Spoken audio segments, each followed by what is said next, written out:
პირველად საქართველოს ხმით ფარიკაობაში მსოფლიო ჩემპიონი ხავს. სანდრო ბაზაძემ ფინალში ფრანგი მეტოქე დამაჯერებლად დაამარცხა და მსოფლიოს ჩემპიონობა კარიერაში პირველად იზეიმა.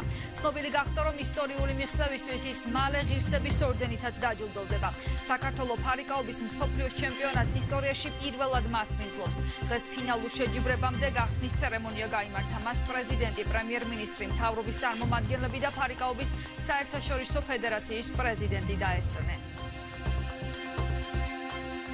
ბევრი დაბრკოლება შემხდა ჩემი კარიერის მანძილზე, მაგრამ არასდროს არ უნდა დავნებდეთ. უნდა ვიბრძოლოთ გულში რაც გვაქვს. არასდროს არ უნდა ჩავაქროთ, ასაკი არის მხოლოდ ციფრები და ჩემ თავს ულოცავ და საქართველოს ულოცავ ამ გამარჯვებას. იმიტომ რომ ეს ჩემი თავის გამარჯვება არა, ესა თითოეული ადამიანის გამარჯვება, ვინც აქ იყო.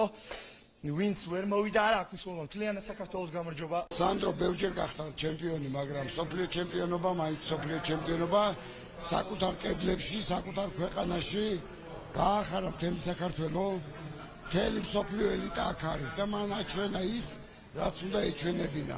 მადლობა სანდროს ამ ემოციებისთვის, მადლობა ყველას, ვინც კი ამ დიდ მიღწევაში თითოეული აგური აქვს დადებული. განსაკუთრებულად მე მინდა მამას, მერაბ ბაზაძეს მიულოცო, რომელმაც ბევრი გააკეთა იმისთვის, რომ სანდრო ბაზაძე გამხდარიყო მსოფლიო ჩემპიონი.